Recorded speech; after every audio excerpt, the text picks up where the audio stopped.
He is the greatest 82nd pick of all time. San Francisco drafted Joe Montana in the 3rd round. Would Bill Walsh have been considered a genius without him? The two of them turned a 2-14 team into a 13-3 division winner in 2 years. Montana went on to win 4 Super Bowl rings with 2 different coaches and scores of different teammates before taking his skill to thrill to Kansas City. Montana will hold a press conference tomorrow in San Francisco, at which it is expected he will announce his retirement, which gives us a chance to look back at an incredible career.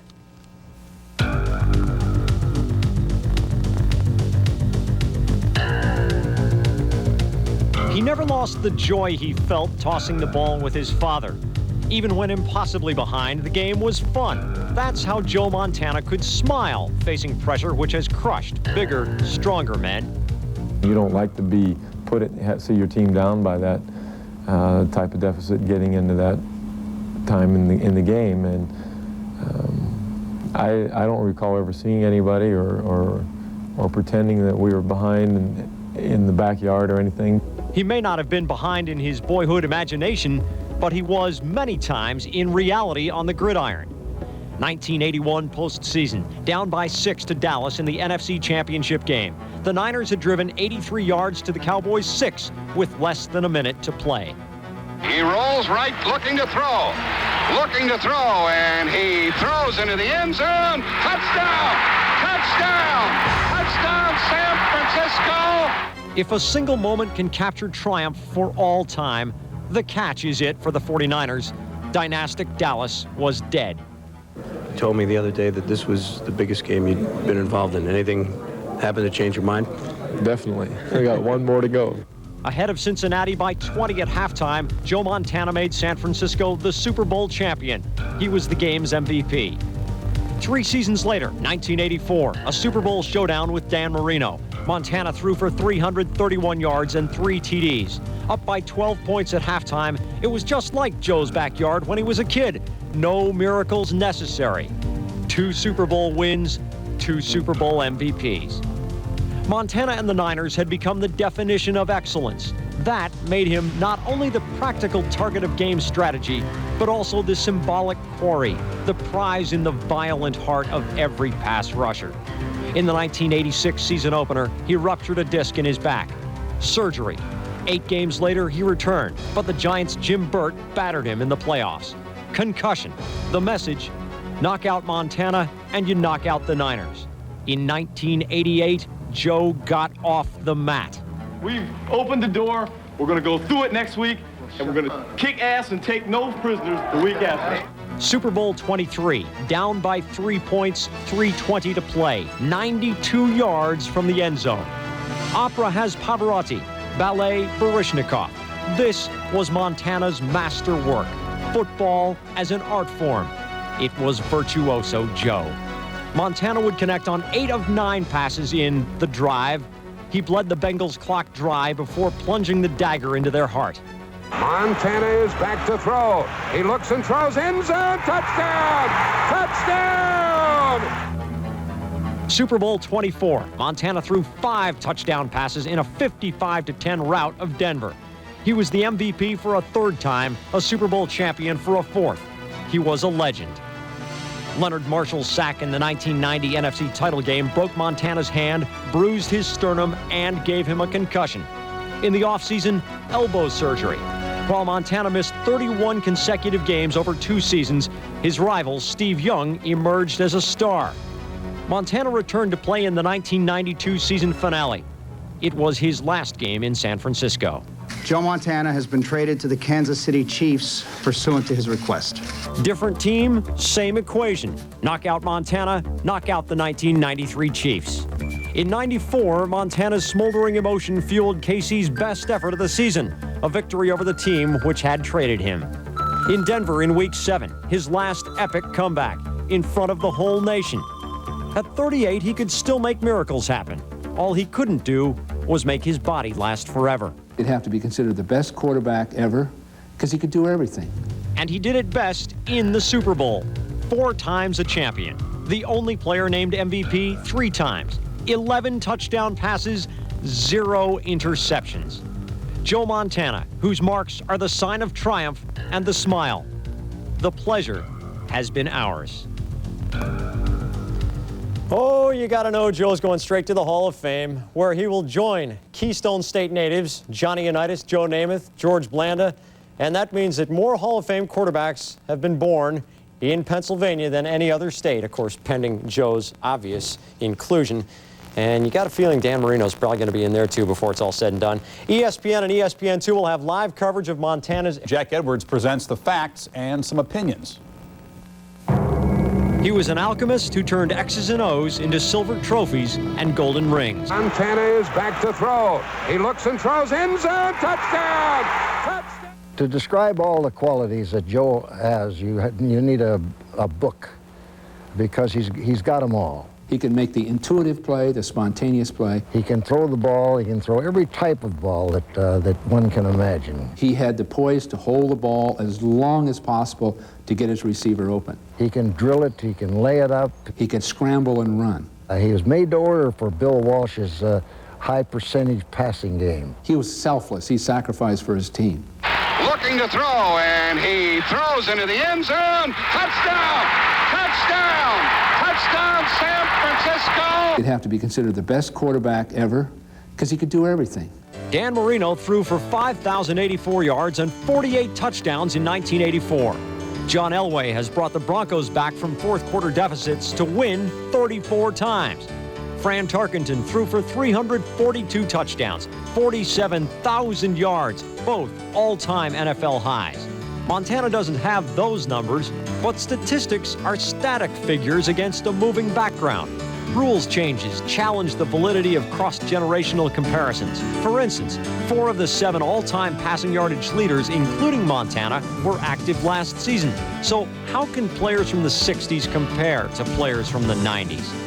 Across the eras, the object of the game becomes the one objective measure: winning. Johnny Unitas. In NFL championship games or Super Bowls he started, the Colts went 3-1. But he threw more interceptions than touchdown passes over those 4 games. Roger Staubach won 2 Super Bowls, but he lost 2 as well. Joe Namath inspired his teammates as much as any quarterback ever has, but lifetime, he threw 47 more interceptions than touchdown passes. Montana not only won 4 Super Bowls, he never had a bad Super Bowl. His lowest completion rate, 64%. His average Super Bowl stats, 21 for 31, 286 yards. Bart Starr went 5-0 in NFL title game starts. His aggregate, 12 touchdown passes, 2 interceptions. Terry Bradshaw in 4 Super Bowl wins, 9 TD passes, 4 passes picked. Joe Montana, 4-0, 11 touchdown passes, 0 interceptions. Picking the perfect quarterback may depend on perspective, where you lived, and when you saw him. Starr played his prime years in the Midwest in the 60s. Bradshaw played his in the East in the 70s. Montana played his in the West in the 80s. Some say picking one is an impossible task. Well, there isn't such a thing as the greatest. There's no way it can control all the factors for a quarterback. His teammates can make him look better than he is, or they can make him look worse. But Montana had to deal with variables. Compare the offensive starters from his first Super Bowl to his last. Wide receivers, different. Sometimes the new players were better than the old, but that means Montana won with lesser talent around him too. Tight end, different. Running back, different. Fullback, all 5 offensive linemen. Head coach, all different. Same quarterback, same MVP. When the debate is about the greatest of all time, there always seems to be an unlimited supply of ifs and buts. But in an argument of fact, potential is just wind. Achievement is substance. If one agrees that what Montana actually accomplished carries more weight than what others might have but didn't, is Montana the greatest ever? Let's take performance and make it the bottom line, and if you do that, then I think he is. Obviously, there's some great quarterbacks out there who played this game and done extremely well. And that's not to slight any of them, because all of them are friends of mine. But I've just never seen anyone better in a bigger game than Joe Montana. Playing against defenses which had won conference championships, Joe Montana was perfect. 11 touchdown passes in Super Bowls, no interceptions. 4 wins, 3 MVPs. There is no absolute way to define the best individual in the history of a team sport, but if even greatness is in the eye of the beholder, behold Joe Montana, a quarterback of vision, a leader of immutable confidence, a champion for all time. Montana was probably the greatest NFL draft pick of all time. You might not remember that he was hardly considered a can't-miss draftee out of Notre Dame. The Niners got him 82nd in the '79 draft, way after Jack Thompson, who's been retired for 10 years, and Phil Simms. Expect Joe to come out with any colorful quotes. In fact, no one has covered Montana more closely than Bay Area radio reporter Kevin Radich. And even Kevin, who is a close personal friend of Montana, he says, in all the years I've interviewed Joe, I've never really seen Joe bubbly or really go out of his way to say anything controversial or colorful. But Montana today, be interesting to see if we see maybe an emotional Montana. Again, no one's covered him closer than Kevin, and I just spoke with Kevin a few moments ago, and Kevin said, don't expect any tears from Joe. I know him better than anybody. And today it's just going to be pretty much matter of fact. Okay, gang. And well, let's pick up now the podium. Here is Bill Walsh, Montana's coach for all these many years in San Francisco. Well, we're here to celebrate a great football career. And first, I'd like to introduce the people in this front row. We have some of the, behind them, some of the great 49ers of the past and of the present. But first, I'd like to introduce Jennifer Montana.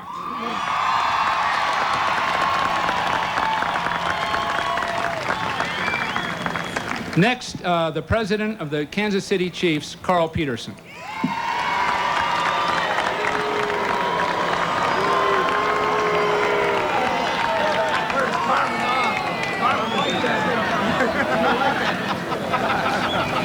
Next, directly behind me, the owner of the World Championship 49ers, Eddie DeBartolo.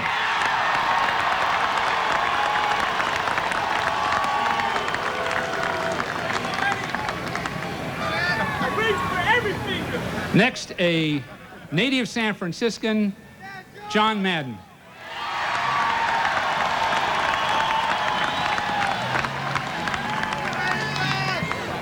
Next, the executive of the year in the National Football League, the president of the 49ers.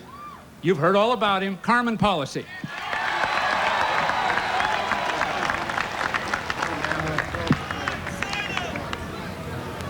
Next, Mr. and Mrs. Frank Jordan, mayor of San Francisco.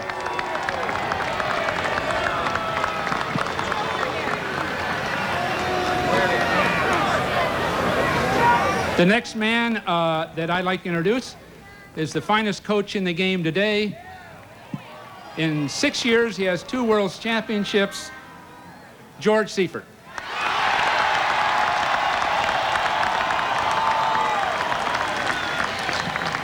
There'll be some other introductions as we go through the day, but let me get started.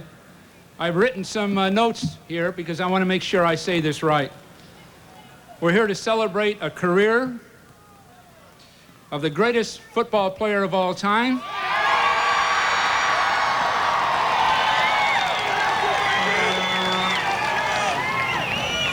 A true world's champion. A person who did more than anyone else the most to change the city of San Francisco.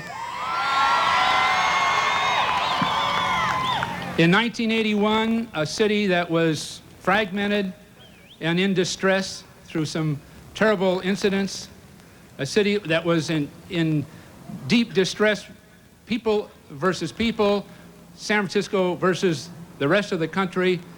But then came Joe Montana. And Joe brought the entire city together to bring a world championship for the first time to this city, and brought people from all differences, ethnically, gender differences, material differences, sectional differences, brought us all together to enjoy and be thrilled by his brilliant football, Joe Montana.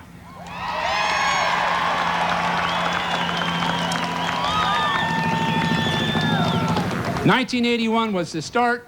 From there, Joe has won 3 more World Championships, and his brilliant performances has exhilarated all of us and have helped me purchase my new home.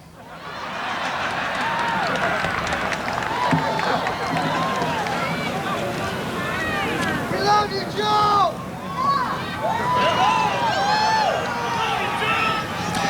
I want to introduce the greatest football player of our time, most probably of all time, Joe Montana.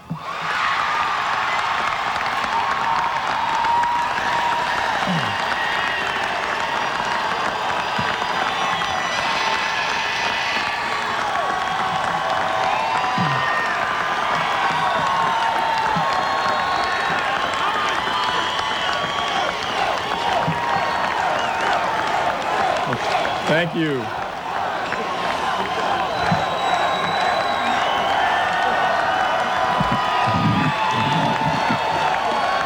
Thank you very much. Thank you.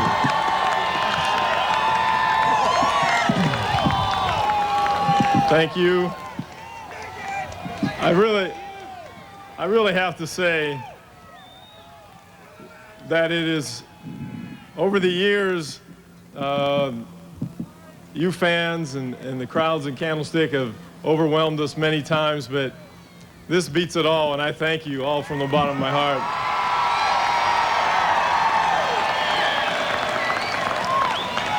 And I have to be honest with you, because I really and truly never thought that this day would ever come where I would, saying that word, retirement, but unfortunately it's here.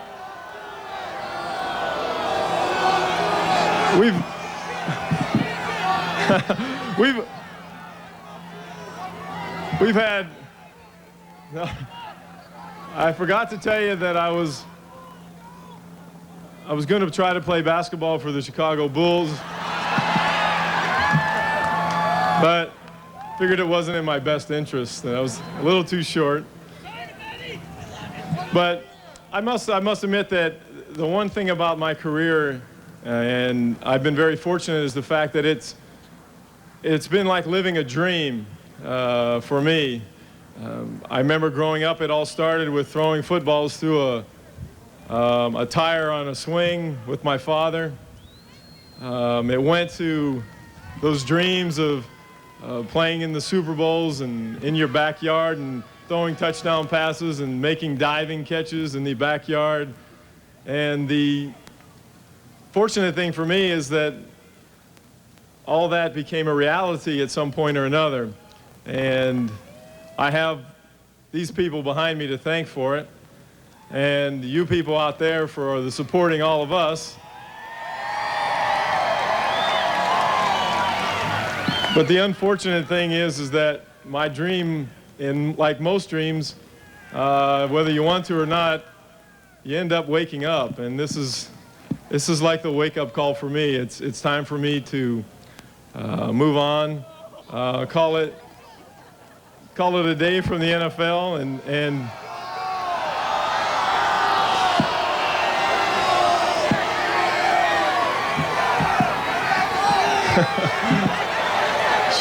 okay. I know it was hard for me too, but I appreciate it.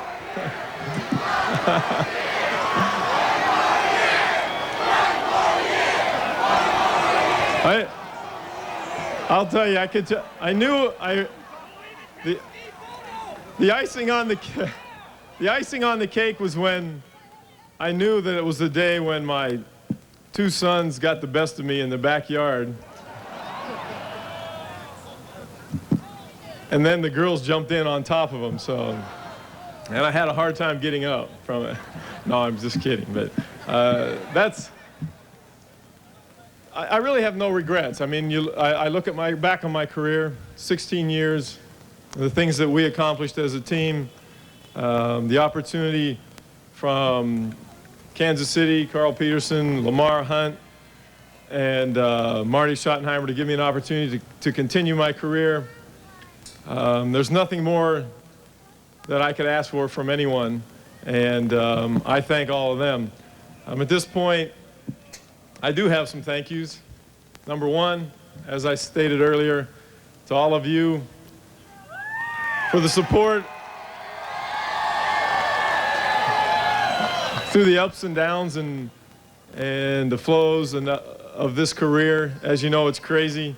1 minute you're on the top, next minute you're on the bottom, next minute you're back on top, and we appreciate the support. I need to thank my teammates, even the ones that aren't here, especially the ones back behind me. These guys, Fred Quillen, Steve Bono, John Taylor, Dwight Clark, Roger Craig, Ronnie Bobo Lott,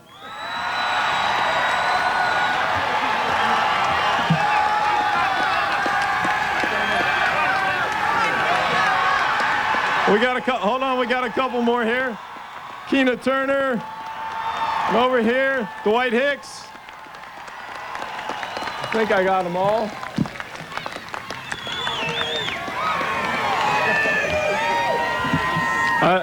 I'm going to kind of go in just any order here. First and foremost, I'd like to thank Mr. Peterson for coming on behalf of the Chiefs, Lamar Hunt, Marty Schottenheimer, and all that for the wonderful 2 years we had in Kansas City. It was truly a pleasure to be able to go from one great organization to another. They took us in wholeheartedly and welcomed us, and we had a good time while we were there. And I thank them from the bottom of our heart, from not only myself, but from my wife and kids. And over here, you've been introduced to one of the men of the hour, George Seifert, and give him my congratulations on a great year. I think it says a lot. He took over in a kind of a tough spot after following someone like Bill Walsh, but he found his way, made it work, and kept this a winning organization, and hopefully for years to come that'll continue.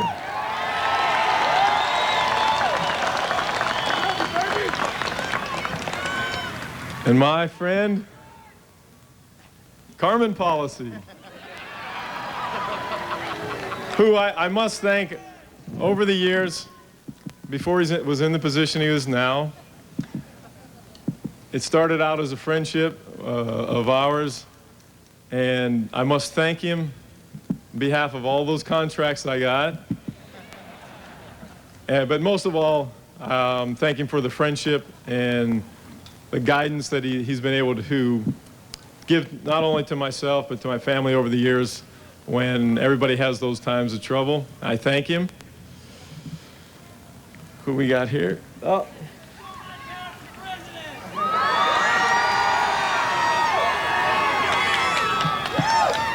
And then Mr. Bill Walsh.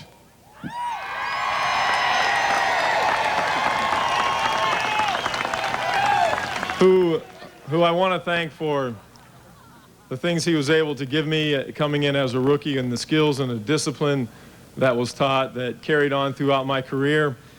Those are the things that enabled me to last as long as I have and have the success that I've been able to achieve with this team. The other thing is that the one thing that I think most of the guys will admit to is that this team always traveled with class and dignity and started at the very top and was brought on and continued by Bill himself.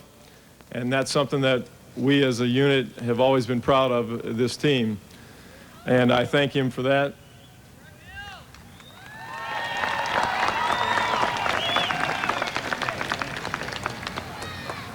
And for the real man of the hour, Mr. Eddie DeBartolo.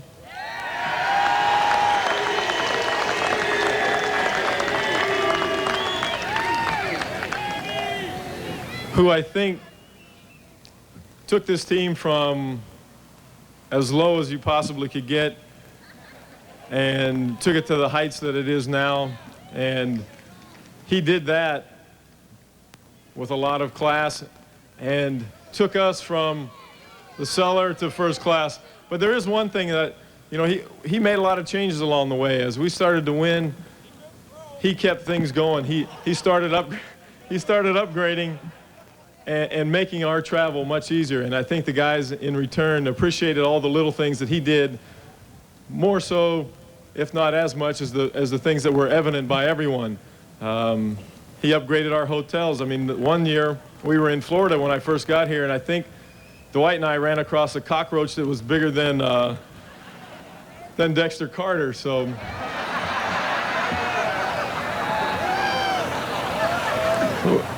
But the things that exemplify this team, the class and dignity, the style, it all comes from the very top.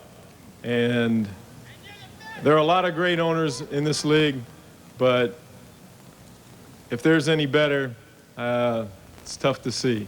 Because this man definitely was a player's owner. If he could have put a uniform on, he would have.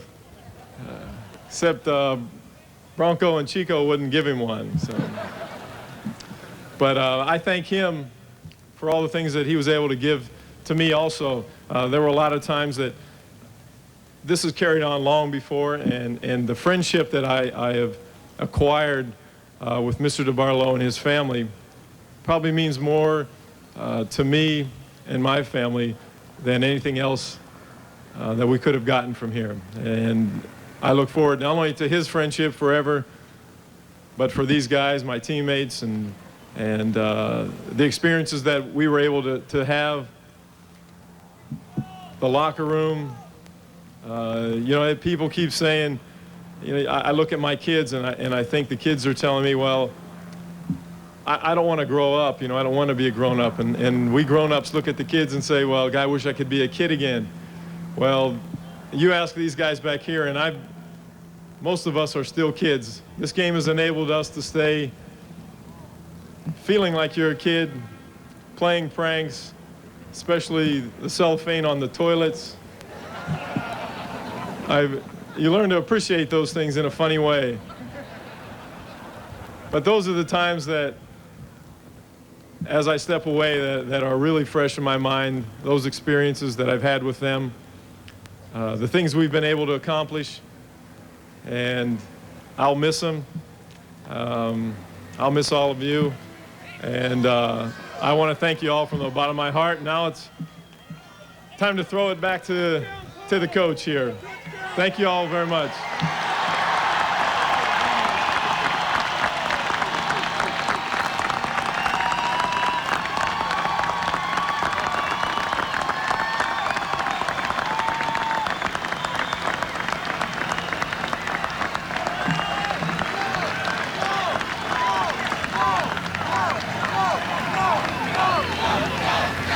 Well, we'll move right along. Next, we would like the president and general manager of the Kansas City Chiefs, Carl Peterson, to stand. Carl, one of the finest executives in all of football.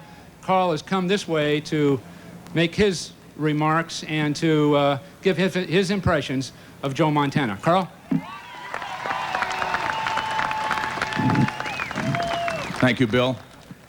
It is indeed a pleasure and an honor for me to be here this afternoon honoring, as we've already said, the greatest quarterback that's played this game.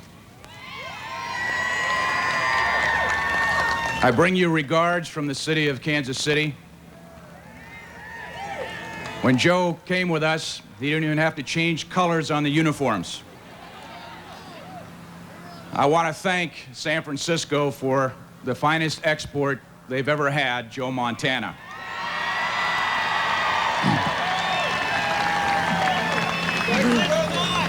I would like to say a special thank you to Joe and Teresa Montana for this young man from Monongahela, Western Pennsylvania.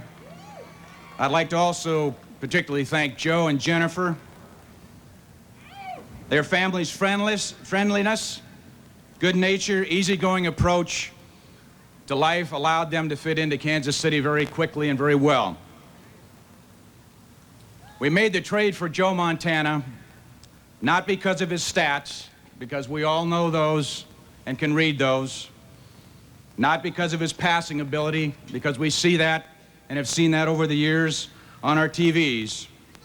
We made the trade for Joe's leadership, his coolness under pressure, the characteristics of a true champion, a true winner. Joe has displayed that in Kansas City, as I know he did in San Francisco, so well, not only on but off the field. In the locker room with his teammates, a great practical joker, a guy that loved the game, a guy that loves to compete. But maybe his finest trait, in my opinion, is his grace, his patience, his calmness, that he deals with the media and with his multitudes and multitudes of fans. He knows how to touch everyone in a great way. I told him this some weeks ago when we discussed this day.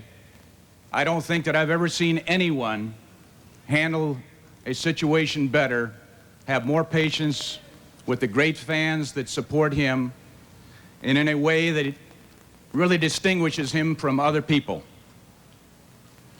He's always done it with a twinkle in his eye. He's enjoyed every minute. I know that.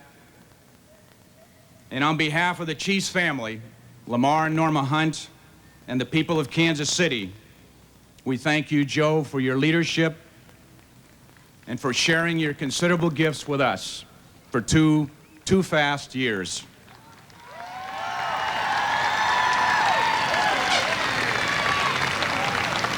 It will always be a pleasure for me personally and for the Kansas City Chiefs for our good fortune. And when your name is written in Canton, Ohio,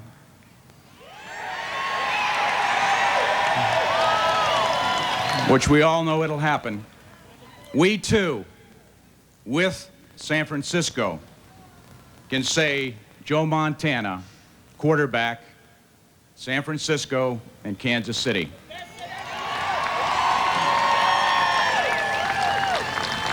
Joe and Jennifer, thank you for coming our way.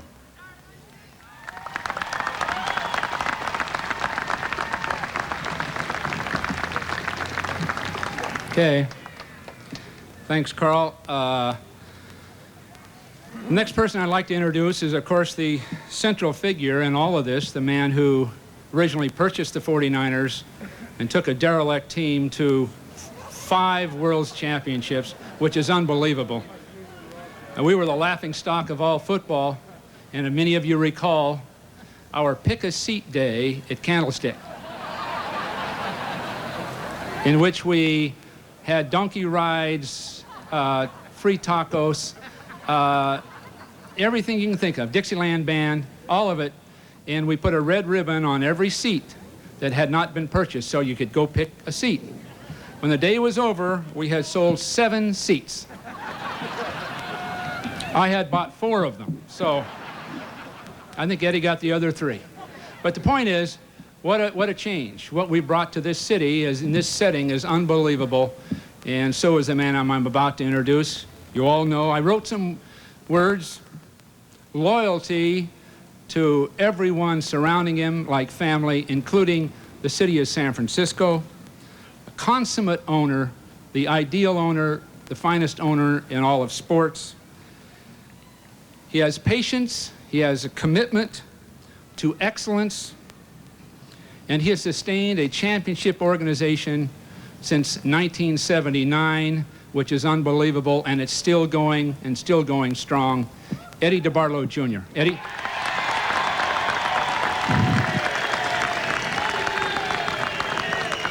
Thank you very much, Bill.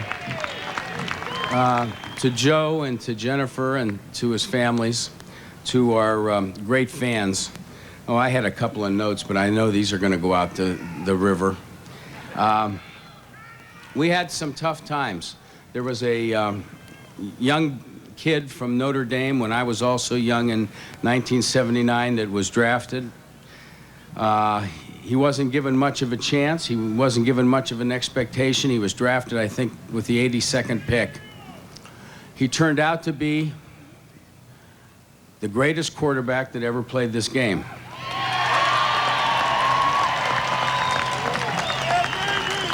There are people that say that he was a product of the system, but Joe Montana was not a product of the system. Joe Montana was product of the system that he was born with. I don't know what to say except that he has been a very, very dear friend of mine over the years. It was very difficult 2 years ago when Joe went to Kansas City. It's probably more difficult now. It is a situation where he has done so much for this city. He has done so much for this franchise. He has done so much for all of us. And I think that it boils down to a line in a song, and Joe and Jennifer sent me something, a tape, when he went to Kansas City. And the music on that tape was a song that said, "It's so hard to say goodbye to yesterday." Well, we said goodbye to yesterday, and it has been very difficult. But you say hello to today, you say hello to tomorrow, and you say thank you from the bottom of our hearts for what you have meant to this great city, to our great fans, to my family, and to the 49er organization.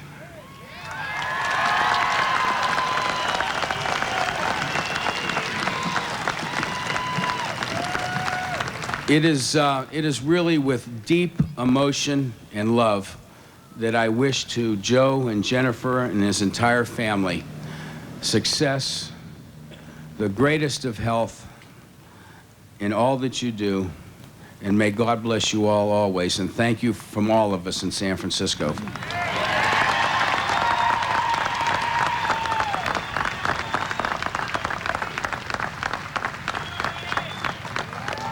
Thanks, Ed. Next, I'd like to introduce someone who really doesn't need an introduction, but let's talk about it for a second. A native San Franciscan, a great football coach. Steady, steady. Ease up. The finest commentator the game has seen.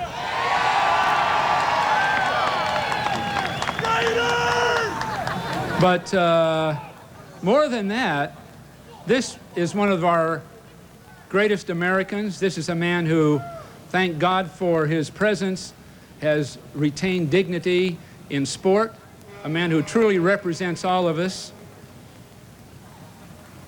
He's a voice of reason. We're fortunate to have him. I've written some notes because this is one of the great people of our time. In all seriousness, he's ethical, he's consistent, he's a marvelous human being, John Madden.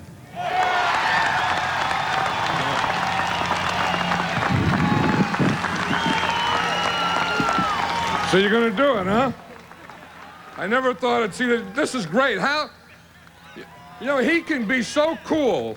Joe Montana, the greatest quarterback ever. And I'm going to say that. I mean, I think we get up, we always do disclaimers, you know what I mean? The greatest quarterback I ever saw, the greatest quarterback in the past century, the greatest quarterback, this and that. When you did what he's done, and we've all watched him, I'll say it with no disclaimer, this guy's the greatest quarterback that ever played the game. And how he can get up here and not get choked up. Man, I was getting choked up just watching. You got all these people. This is great. I mean, this is an honor to you, the players. There's a guy here. It was 4 o'clock yesterday afternoon, right? 4 o'clock. My man was here at 4 o'clock yesterday afternoon to be here for Joe Montana. And you think of being able to, you know, be Joe Montana. That would be fun. You know, Just think we could all just be him for one day. Just take the ball and be cool. Just, you know, like Joe Montana did stuff that everyone else tried to do, but he made it look easier, and he did it cool. I mean, other guys go, you know, and they're looking, you know, stuff coming out, they're looking out their ear hole. He just slide it out there. And they, where'd that come from? And I watched him enough to know that, you know, they were just thankful for all this. And there's guys, there's Joe, I mean, he did it. Jennifer, I'm sorry. I mean, Jennifer walked by today. This is a big day in Jennifer's life, and I kicked her right in the shin. Shit. I'm sorry.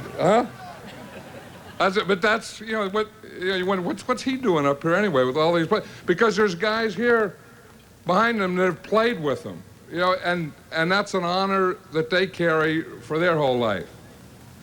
There's guys that have been in the huddle and hear him call a play, and that's an honor. People that have coached him, great coaches. Bill Walsh, George Seifert, I mean, that have been able to be on there and have an opportunity to coach him. They're like Eddie and Carmen and the administrators have been able to have him as their team, and Carl Peterson. And I'm like you, I never had that. But I think that we've had something. We've had 16 years of being able to watch it and enjoy it and live it. And I'm just like you. I'm grateful, and I love the guy. And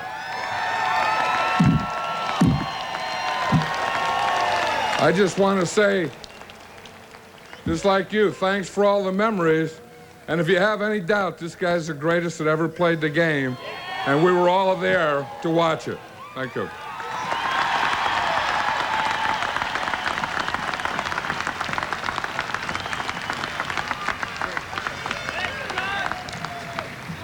I might say that there are a number of outstanding former players of the 49ers behind me. I see two in particular, Dwight Clark and John Taylor. Jerry Rice couldn't make it. He's in Mississippi with family, but I can say this, I think with all honesty, it could be that the greatest receiver of all time is here today. His name is Walsh, Bill Walsh.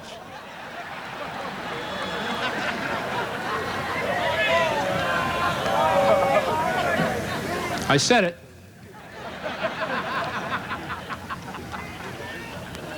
Now I'd like to introduce the NFL Executive of the Year for this past year, but really since he's taken over the 49ers as president, one of the dynamic people in all of professional sports, a great trial lawyer who was asked to go into sports.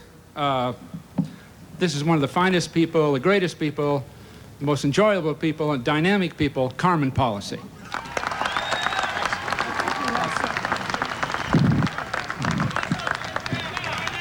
How about this weather? Ladies and gentlemen, you're sharing another Montana miracle. Enjoy it. In the 80s, the entire Bay Area was transformed into a magical kingdom. We called it Camelot. And we had our King Arthur in the form of Ed DeBartolo, who reigned over the kingdom. And we had Merlin the magician in the form of Coach Bill Walsh, who brought his magic, who brought his touch, who transformed nothing into something. And then there was Sir Lancelot. And guess who he was? Sir Lancelot would go out every weekend, and he would face the foe, and he would slay the dragon, oftentimes with only 2 minutes left on the clock.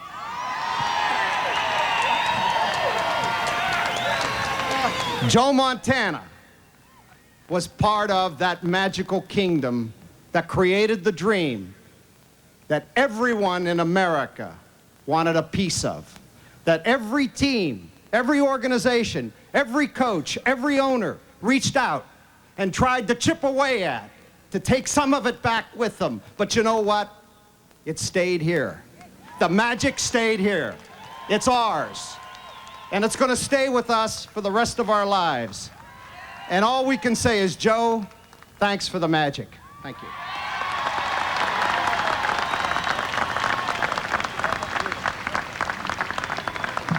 Now, how would you like to negotiate against this guy? The next person I'd like to ask to come up with me here is the finest coach in the country today.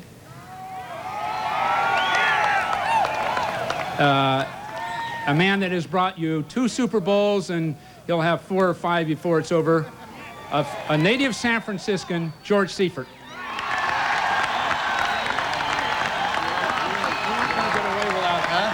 I wasn't supposed to say that. I know that. Huh? No, I could just stand up. Huh? I have to follow Carmen again here. This is kind of a tough act. Actually, it's been mentioned, I'm kind of like all of you, or many of you. I grew up in San Francisco and went to high school here, followed the 49ers for so many years, and I've been a fan, sometimes even maybe more than a coach, of the San Francisco 49ers in this organization. And to have been a part of this organization when such a great player as Joe Montana has been with us has been certainly one of the most special things that's happened in my life and my family's life. And I've got to thank certainly Eddie and Bill Walsh and Carmen's guidance for allowing me to have this opportunity, but to be a part of this team with the players such as Joe Montana. I know how you all feel, believe me, because I've been a part of you. And Joe, thanks for some great years and some great, exciting moments. And Jennifer, thank you. And I'm excited for you and your family and all the great things that are going to be happening to you in your future. Thank you.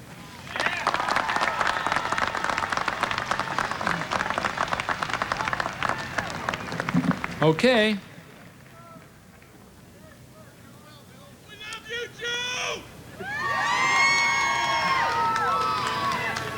You weren't saying that in 1979, I'll guarantee you.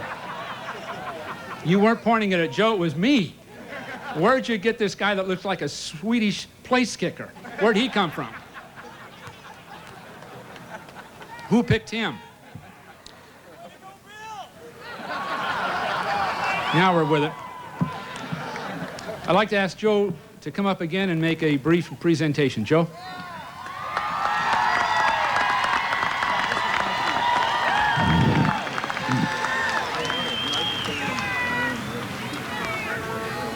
Well, over the years, I've been pretty fortunate to be associated with a lot of great licensees, and this is kind of away from things here, but we in regards to my wife and I and 5 of our licensees at this point would like to make a special contribution to the new children's shelter down in San Jose. These licensees who will be involved with us are the people from Haynes, Sega, Franklin Templeton,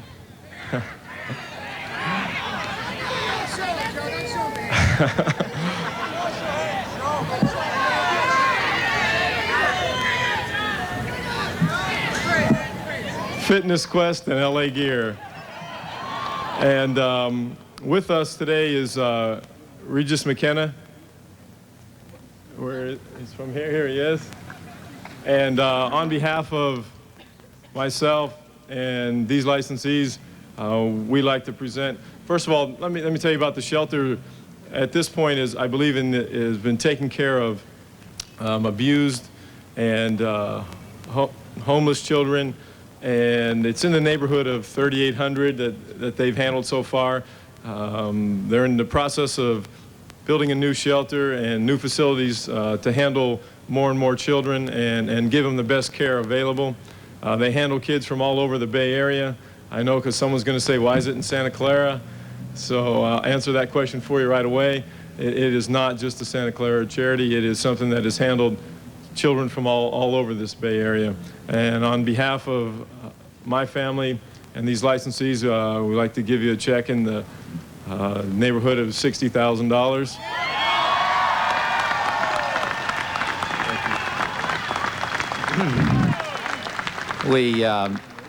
Thank you, Joe, and I want to extend my thanks to the licensees as well.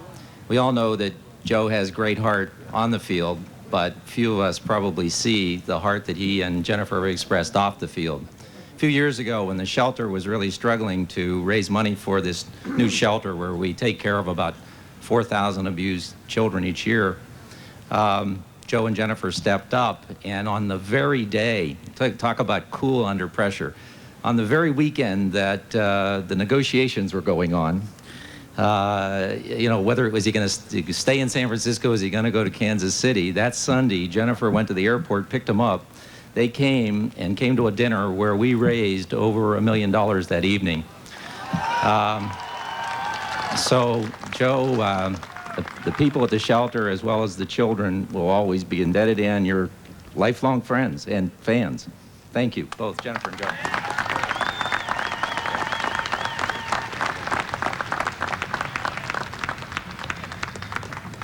Okay, I would like to introduce someone that you're all familiar with. But to start with, I'd like to thank this person for the absolute support he and his wife have given to high school sports in San Francisco. So you all understand it. Our society is going through some troubled times. All you have to do is turn on television.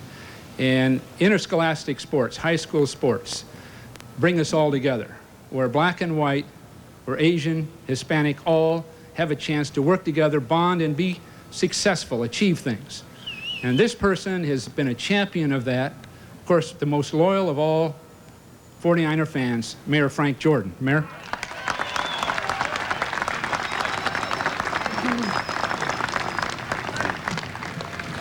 Thank you very much, Bill. What a memorable and special day today is.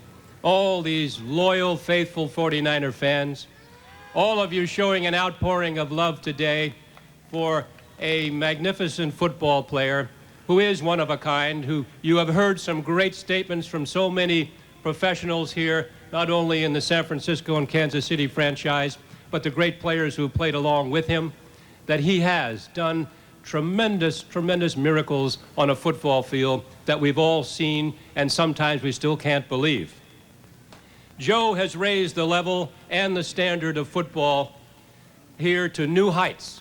And in doing so, he has raised also the standards and level of professional sports to new heights here in San Francisco and the Bay Area. San Franciscans and the National Football League found something special in the leadership, the infectious confidence, the personal courage, the perseverance, and all of those are qualities that are in Joe Montana, the great quarterback.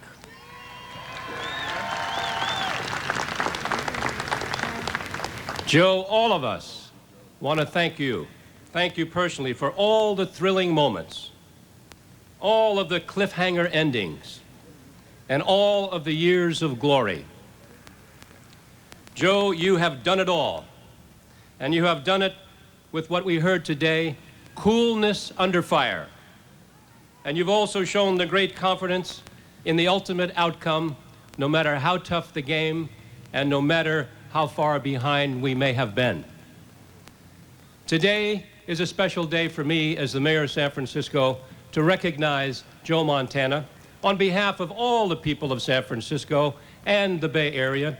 First, by not repeating all the wonderful things we've heard today about Joe, but proclaiming through a proclamation a very special day today, April 18th, 1995, as Joe Montana Day in San Francisco.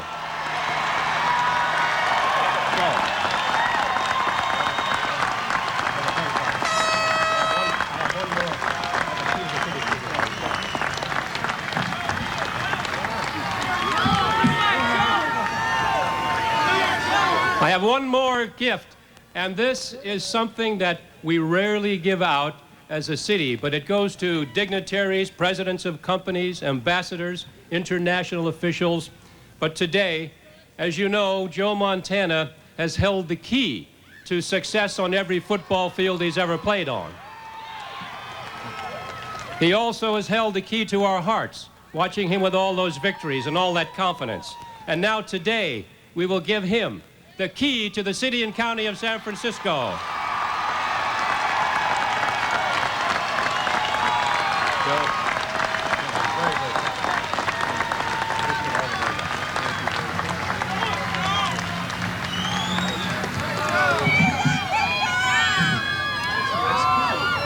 Well, thank you very much, Mayor, and thank you all for making all this possible. And just a little warning, now that I have the key, you better lock your doors. So. But in talking, I've been saving some people, very special people, for a special thank you, and that this is drawing to an end. Number one is my wife and kids, for having put up with this crazy lifestyle you lead during 6-7 months of the year, and she's been the support and really has taken over and really made my life, me able to do nothing but football during those times. And I thank her and the kids for that.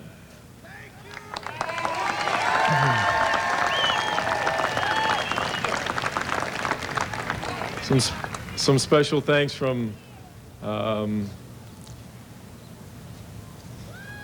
my other relatives who have made it down here, Jennifer's sister and brother, her mother, but two real special people in my life from when this all got started. The man who pushed the tire, the mother who cooked the meals no matter what time we got back, the two people that probably sacrificed more in their life than I can ever thank them for, and that's my mother and father.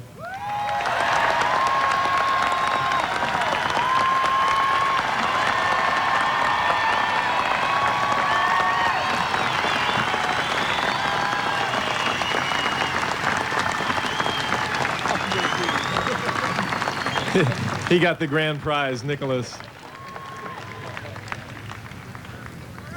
And you're done, right? Are you done? You got one more? Yeah. Done yet.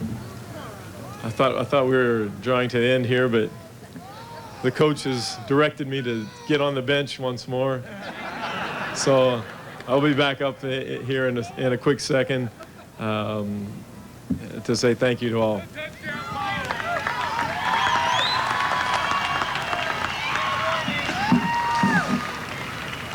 Joe and I are up for bid. We're going to make sports history. We're coming back.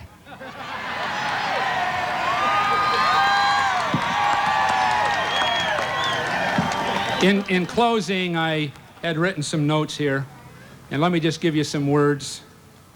This man captivated the nation. Joe brought to San Francisco excitement, pride, but most importantly, renewed dignity. He brought San Francisco back to become the premier city in the United States.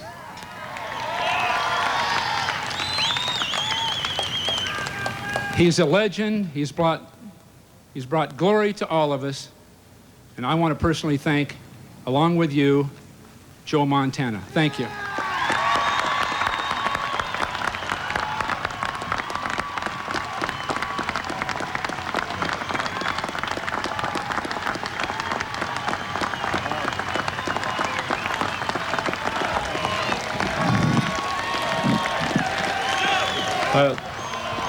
And now it.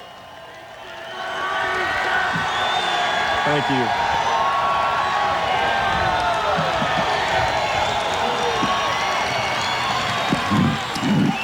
But in closing here, I'd just like to thank everyone up here Tobias, George, Mayor, his wife, Carmen, my good friend, and it cost me a lot of money to get John to say all that about me.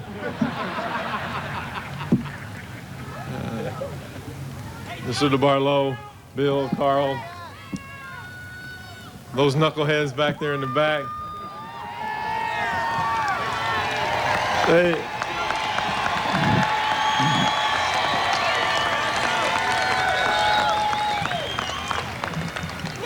It truly has been a great 16 years. My friendships and experiences will be something I will cherish forever. There's no replacing people like them, like you, and I thank you all again. I've had a wonderful career. Thank you very much.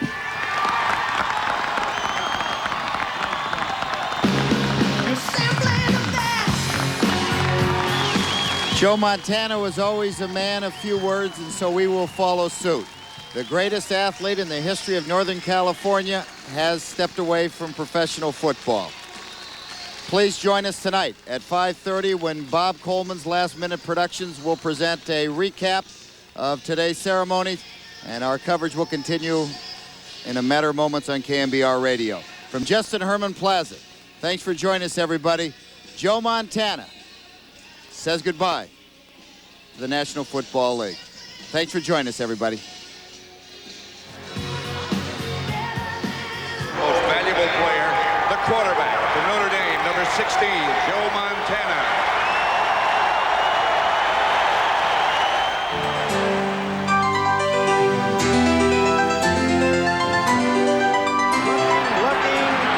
Throwing in the end zone.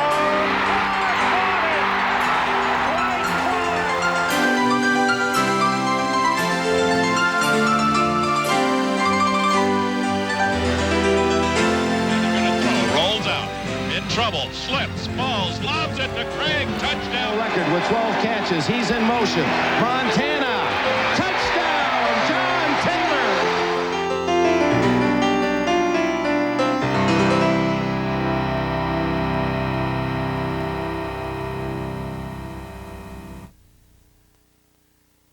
Downtown San Francisco to retire the hats of my good friend, Jan Wall. All righty, today the crowd, people wonder, well, was there 10,000, 15? The best guess, that's from the police department, people who, well, they guess crowds for a living. They say around 25,000 were on hand. And following the ceremony, we had a chance to sit down with Montana. Today, were you nervous like riding over in the car? You said, geez, I don't know what I'm going to say.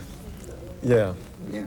I'll be honest, yeah. Okay, because you didn't look like it up there. You looked like yourself just doing the aw shucks, you know. No, I think that's the absolute worst thing to do. You know, you can sit and talk in front of a camera because you can say, unless it's live. Yeah.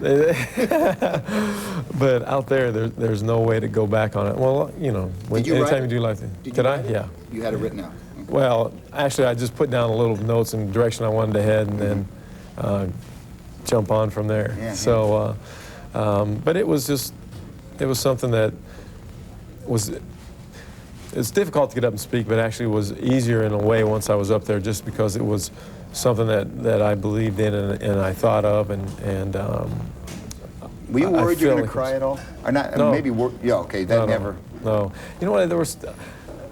It was too much like it wasn't. Maybe it was because I had made the decision, and I had said that, you know, I had come to grips with it myself a while ago, and that it made it easier and it made it more fun and it made it, I'm sure, much more memorable, because I'll be able to remember the things that took place and what people said and the jokes that were said behind the scenes. Who would you give the MVP to that? Madden, I would think, huh? Madden is such a hard act to follow, but close behind there is Carmen. Yeah. You got to watch him. And my friend, Carmen Policy, who I must thank over the years, before he was in the position he is now. It started out as a friendship of ours, and I must thank him behalf of all those contracts I got. This is funny, with Carmen thing, I mean, you were real smooth about it, but you give him a little zing? Was that an intentional zing? Almost like, well, Carmen and I were friends there, and then... No, not at all. No. Because I took it, you know, good-natured zing? No? No. Okay. I believe me, if I could have found something I wanted to give him, I would have, but I could. But, you know, it really was. It really started as a friendship and, you know, really extended that way, and then all of a sudden you get, you know, into the present job that he has, and made it much more difficult. But it's still never... Yeah, I'm sorry, but I was going to say, how did you decide who sat in the front row, who sat in the back? I didn't at all. Yeah. I didn't say it at all. Because I saw Ronnie Lott, and I know Ronnie loves you, but he figured he'd be row 1. Well, you know what, I left it up to whoever sat the chairs. Yeah. Hold on. I just want to tell you our kids are in the crowd somewhere, and we're waiting for them, so that's what's taking so long. We'll be with you in 1 minute. All these TV people are all up there without cue cards, and we've got, you know, half hour to fill while your children, where were they? I know. You know what, there was a mix-up in getting them out of the room.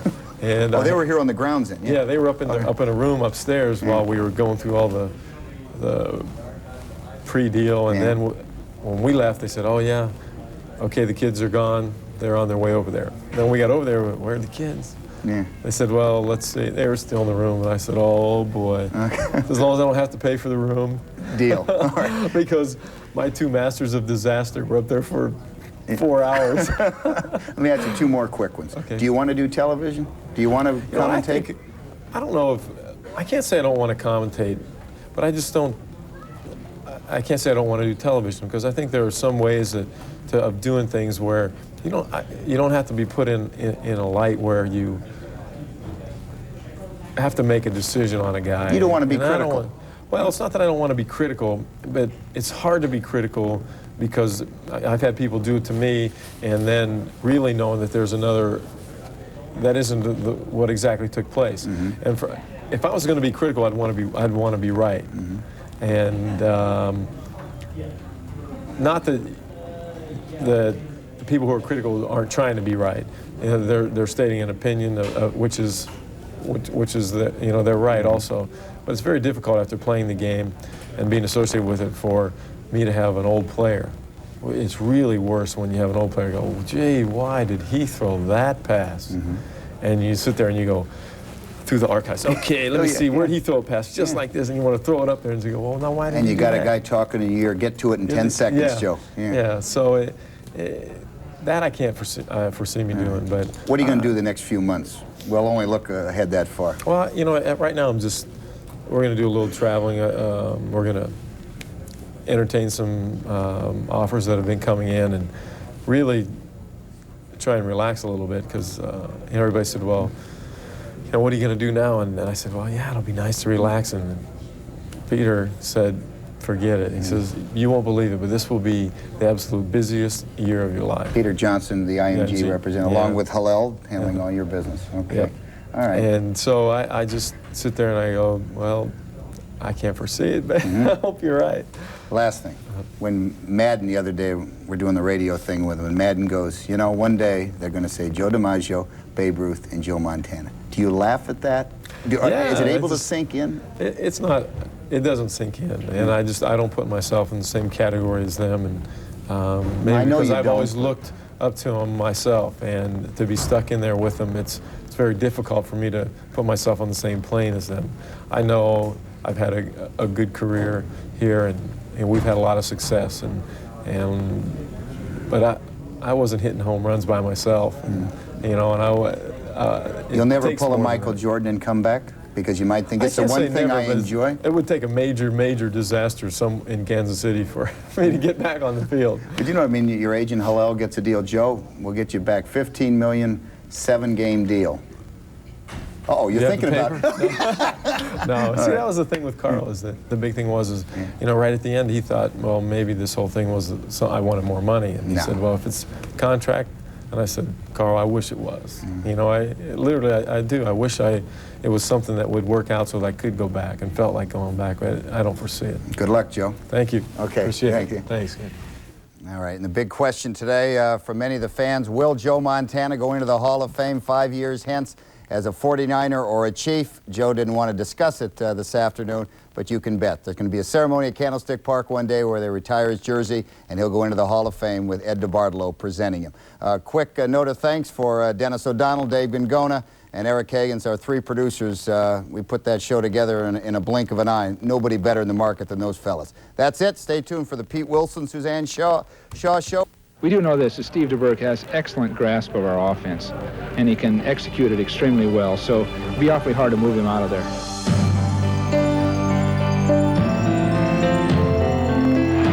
Looking, throwing in the end zone.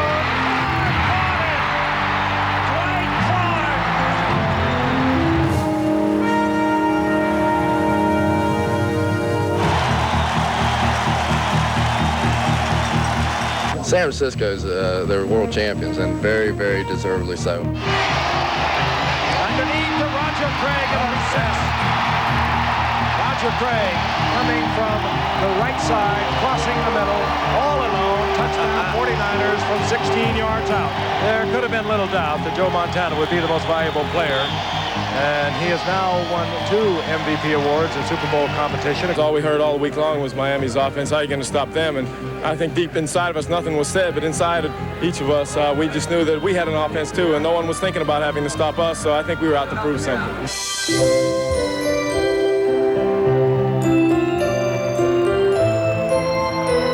Joe Montana is checking into hospital today. He'll have surgery tomorrow, and will be out conceivably the entire season. And here comes Montana. Montana freezing those linebackers, and now throwing touchdown to Rice. Joe, like I said, is without a doubt a true champion, a true winner, and I think that comes from everybody's heart on our team. That he just believes in his teammates. Rice has just set a Super Bowl record with 12 catches. He's in motion. Montana, touchdown, John Taylor. We happen to have, to me, the great quarterback of football. Two-time Super Bowl most valuable player, the quarterback for Notre Dame, number 16, Joe Montana.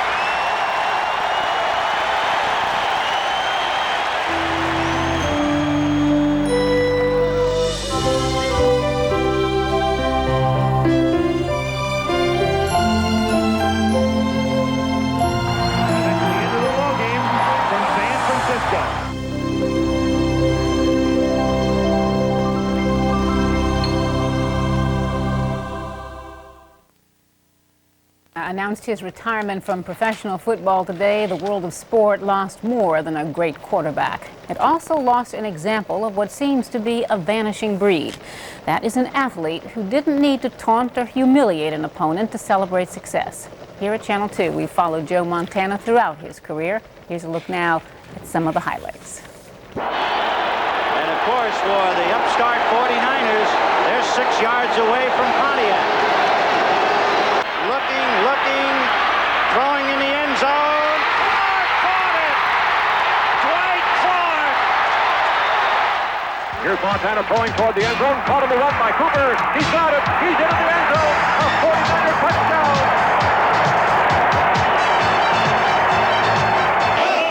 Montana changing things off. Oh, is that smart? It may not be possible to play the perfect football game, but today in Super Bowl 19, the 49ers may have come as close as any team ever has to doing just that. Dwight Clark is there. A spectacular catch by Dwight Clark. The star quarterback is definitely out for the rest of this season. The only question now is Montana finished as a professional football player? Doctors say that Montana has congenital spinal stenosis. That's a narrowing of the channel within the spine that protects the spinal cord. You gotta say, the name and reputation of Joe Montana is now approaching mythic proportions. Major back surgery just 8 weeks ago. He's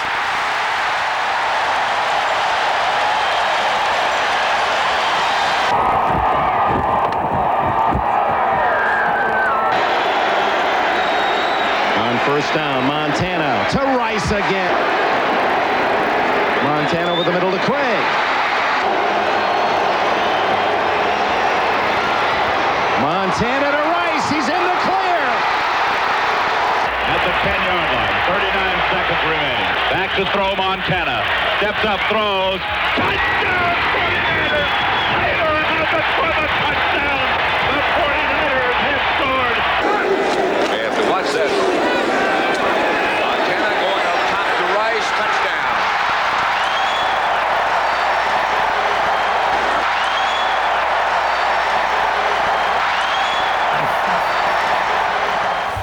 Great. So this was his day. Indoors for another extended session with the press. At this point, I don't foresee coaching.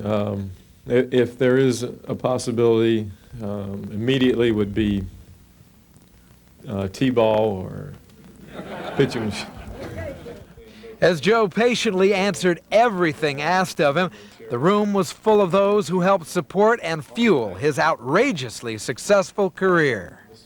All sorts of intangibles. I think the thing is unique about Joe, though, more so than anybody else, is, I mean, we're all competitive, but he transcends competitiveness. You just look at performance and spontaneity, his ability to spontaneously make a play that really wasn't there for anyone but him. And combining that with his coachability and his ability to work within a system and then show his instincts afforded him a chance to become the best player. We all knew this day was going to come, and it was, it's a very bittersweet day for me, and I know it is for him too. But it's great to see him going out like this. It's great to see him, with his family and everything else. And I couldn't be happier. Montana, Rice, he's open. No flags are down. Touchdown.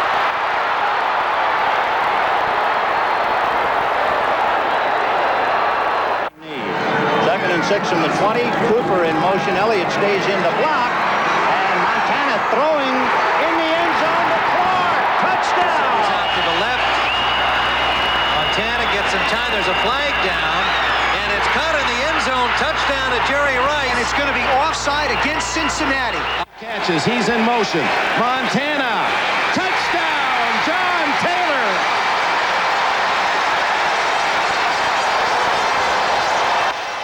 One of the most amazing aspects of Joe's career would have to be just how lowly he was regarded when he came out of Notre Dame as a third-round draft pick. Not even a guy who has seen it all on a football field could have predicted his future greatness. Yeah, I mean, he wasn't big and he wasn't strong and he wasn't fast, but he was the best. And I think that sometimes you have to say that. If you really feel that you saw the best that ever played, I think you have to say it. And I've said it. I think he's the best I've ever seen. Oh, yeah. Junior tonight ties Lou Gehrig and on the TNT Saturday Night Movie. Next, take an inside look at the life of the greatest quarterback of all time.